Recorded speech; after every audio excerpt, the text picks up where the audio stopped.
اعوذ باللہ من الشیطان الرجیم بسم اللہ الرحمن الرحیم۔ اچھا، آیات حرب کے بارے میں آپ لوگ پڑھ رہے تھے نا کہ اللہ تعالیٰ نے جو سزائیں بتائی ہیں ان کو آپ نے اچھے طریقے سے یاد رکھنا ہے اور آیات حرب کو بھی یاد رکھنا ہے۔ پھر اس کے بعد اللہ تعالیٰ آگے جو ہے وہ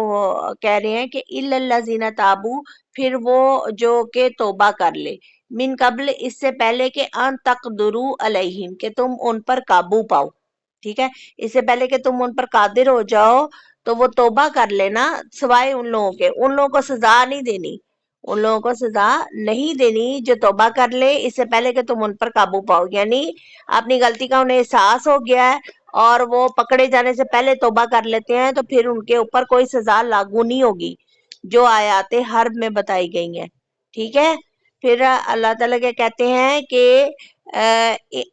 فَعَلَمُوا، پس جان لو، ان اللہ، بے شک کہ اللہ غفور الرحیم، بہت زیادہ رحم کرنے والا ہے۔ پھر اس کے بعد ہمارے پاس نیکسٹ آیت آتی ہے، اللہ تعالیٰ فرماتے ہیں یا ایھا الذین آمنو، اے وہ لوگوں جو ایمان لائے ہو، اتقوا اللہ، اللہ سے ڈرو، وابتغوا، اور تلاش کرو، علیہ، اس کی طرف، وسیلہ، وسیلہ کا مطلب ہے کہ اس کے قرب کا ذریعہ، ٹھیک ہے۔ وسیلہ کا مطلب کیا ہے کہ جو بھی ذریعہ یا قرب اللہ کا اللہ کے قریب ہونے کے لیے اختیار کیا جائے اسے وسیلہ کہتے ہیں، ٹھیک ہے۔ اب وسیلے کی تین جائز صورتیں ہیں، وہ آپ نے پڑھی ہے نا، وسیلے کی تین جائز صورتیں میں نے آپ کو پہلے بھی بتائی تھی۔ وسیلے کی تین جائز صورتیں ہیں، ایک یہ ہے کہ اللہ کے نام اور اس کی صفات کے حوالے سے مانگنا، اور دوسرا یہ ہے کہ کسی زندہ شخص کو اپنی دعا کی قبولیت کے لیے وسیلہ بنانا، ٹھیک ہے، یعنی کسی بھی آپ زندہ شخص کو جو ہے وہ کہہ سکتے ہیں کہ آپ ہمارے لیے دعا کر دیں۔ تیسرا یہ ہے کہ اپنے نیک اعمال کا واسطہ دینا کہ اللہ تعالیٰ ہم، یعنی کوئی نیک آپ نے کام کیا ہے کہ اللہ تعالیٰ ہم نے کسی غریب کی مدد کی ہے تو اگر تجھے یہ ہماری نیکی پسند ہے تو ہماری دعا قبول کر لے، یا ہمیں اپنا قرب عطا فرما۔ جیسے آج آپ لوگ پڑھ رہے ہیں قرآن تو آپ یہ بھی وسیلہ دے سکتے ہیں کہ اللہ تعالیٰ اگر تجھے ہمارا اس کلاس میں بیٹھنا پسند ہے اور ہم یہ نیکی تیری رضا کے لیے کر رہے ہیں تو ہمیں اپنا قرب عطا فرما، ہماری دعائیں قبول فرما، ٹھیک ہے۔ یہ تین صورتحال ہیں جو جائز ہیں وسیلے کے لیے۔ اکثر بدقسمتی سے مسلمان جو ہے نا اس آیت کو کسی اور ہی کانٹیکٹ میں لے جاتے ہیں اور یہ نہیں سوچتے کہ اللہ تعالیٰ نے جو ہے وہ جائز وسیلے بتائے ہیں، ہمیں شریعت میں ہمیں رہنمائی کی گئی ہے کہ اگر ہم نے اللہ سے ڈرنا اور وسیلہ اختیار کرنا ہے تو کون سے ہم نے اختیار کرنے ہیں، سمجھ آ گئی؟ یہ آپ نے ذہن میں رکھنا ہے کہ جائز وسیلے تین جو ہیں اللہ کا قرب حاصل کرنے کے لیے وہ آپ کے کون سے ہیں۔ پہلا ایک یہ کہ اللہ کے نام اور جو اس کے نام ہے صفاتی ہیں، چاہے اس کا ذاتی نام ہے تو اس سے اللہ کو پکارنا۔ پھر دوسری بات بتائی آپ کو میں نے کہ کسی نیک فرد سے دعا کی درخواست کر دینا کہ آپ میرے لیے دعا کیجیے گا، اور تیسرا یہ، اور وہ شخص زندہ ہو، بشرطے کہ وہ شخص زندہ ہو، ایسا نہ ہو کہ وہ یعنی آپ کسی مردہ سے نہیں مانگ سکتے، کسی قبر والے سے نہیں مانگ سکتے۔ اور تیسرا جو جائز وسیلہ وہ یہ کہ اپنے نیک کام کا حوالہ دیں آپ، ٹھیک ہے، کہ اللہ تعالیٰ میرا یہ نیک کام اگر تجھے پسند ہے تو پھر وہ تو قبول فرما لے اور میری دعا، میری حاجت قبول فرما اور مجھے اپنا قرب نصیب فرما۔ اچھا جی، نیکسٹ اس کے بعد اللہ تعالیٰ نے اسی آیت میں کہا ہے کہ وہ جاہدوا فی سبیل اللہ، اور اللہ کے راستے میں جہاد کرو، ٹھیک ہے، لعلکم تفلحون، تاکہ تم کامیاب ہو جاؤ۔ اصل میں آخری کامیابی کے لیے بہترین وسیلہ جہاد ہے، ٹھیک ہے، اور جہاد کی بہت ساری اقسام ہے، اس میں آپ یاد رکھیں کہ جہاد بالقتال بھی شامل ہے، جہاد بالنفس بھی شامل ہے، اور اس کے علاوہ جو بھی آپ جہاد کر سکتے ہیں اسلام کی اشاعت میں، اسلامی نظام کے قیام میں، اور اسلام کی راہ میں آنے والی رکاوٹوں کو دور کرنے میں کوئی بھی کوشش آپ کریں تو وہ جہاد کہلائے گی، ٹھیک ہے، چاہے وہ زبانی ہو چاہے وہ تحریری ہو، ہر طرح کا جہاد،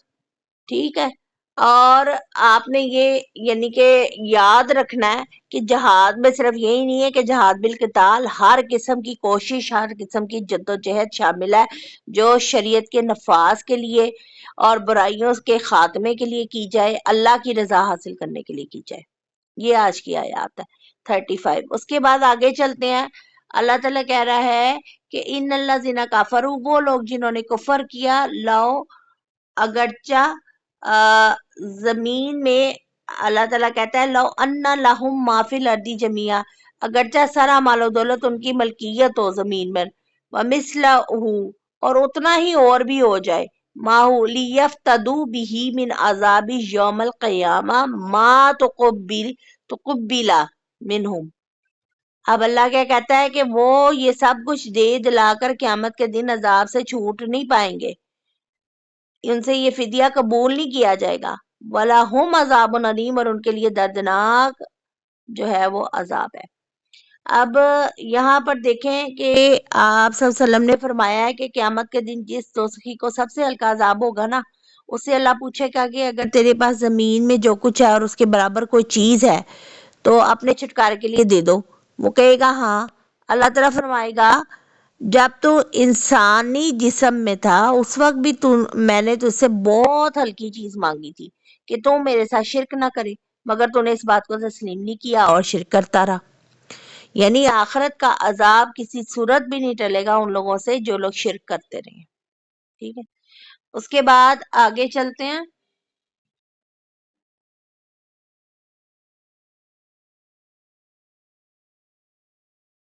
اگلی آیات ہیں، اللہ تعالیٰ فرما رہا ہے یریدون ان یخرجوا من النار،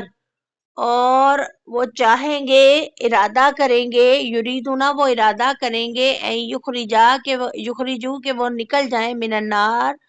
آگ میں سے، وما ہم بخارجین منہا اور وہ اس میں سے نکلنے والے نہیں ہوں گے، ولہم عذاب علیم اور ان کے لیے عذاب علیم ہے۔ اچھا، اگلی جو آیات ہے نا یہ چوری سے ریلیٹڈ ہے، ٹھیک ہے، جو چوری کے متعلق ہمیں دین اسلام میں بتایا گیا نا اس کے بارے میں یہ آیات ہے، جو حکم دیا گیا ہے، وَسَارِقُوا وَسَارِقَاتُ فَاقْطَعُوا أَيْدِيَهُمَا، کہ چور مرد ہو یا عورت ہو بس اس کے ہاتھ کاٹ دو، ٹھیک ہے، جزاہم، اس کی دونوں کے ہاتھ کاٹ دو، یعنی کہ چور چاہے مرد ہو چاہے عورت ہو اس کا ہاتھ کٹے گا، ٹھیک ہے، حد مقرر کی گئی ہے۔ اور یاد رکھیں کہ اگر معاملہ چلا گیا قاضی کے پاس پھر حد نافذ ہوگی، اگر تو پہلے معافی ہو گئی، معافی تلافی ہو گئی، صلح ہو گئی تو ٹھیک ہے مقدمہ دائر ہونے سے پہلے، لیکن اگر مقدمہ دائر ہو جائے کہ اس بندے نے چوری کی ہے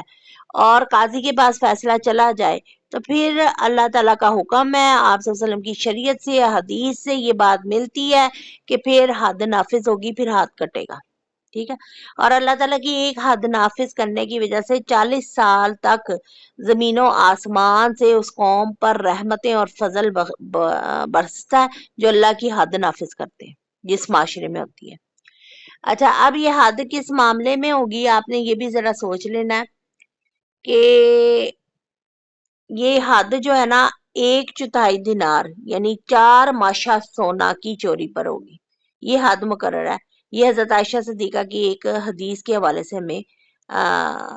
پتہ چلتا ہے کہ آپ صلی اللہ علیہ وسلم نے چور کا ہاتھ چوتھائی دینار یعنی 4.25 گرام کا جو دینار تھا اس کو اس سے یا اس سے زائد پر آپ صلی اللہ علیہ وسلم نے فرمایا کہ کاٹ دیا جائے، یعنی اگر کوئی 4.25 گرام کا دینار ہے اور 1.25 گرام، ٹھیک ہے، اور یہ قیمت جو آج کے دور میں بنتی ہے وہ تقریباً 20-22 ہزار بنتی ہے، ٹھیک ہے، 20-22 ہزار کی چیز پر چوری کرنے پر ہاتھ کاٹ دیتے ہیں، یہ یاد رکھنا، ٹھیک ہے۔ اور حضرت سیدنا عمر فاروق جو تھے انہوں نے ایک ڈھال چرانے پر ہاتھ کاٹا تھا جس کی قیمت 3 درہم تھی۔ اب یہ دیکھیں آپ نے یہ بات ذہن میں رکھنی ہے کہ اس سے کم چوری پر سزا ملے گی، ہاتھ نہیں کٹے گا، اور جو چیز آپ نے خود حفاظت نہیں کی، لاپرواہی سے رکھی ہے، اس کی چوری پر کوئی حد نہیں لگے گی۔ مثلا اگر آپ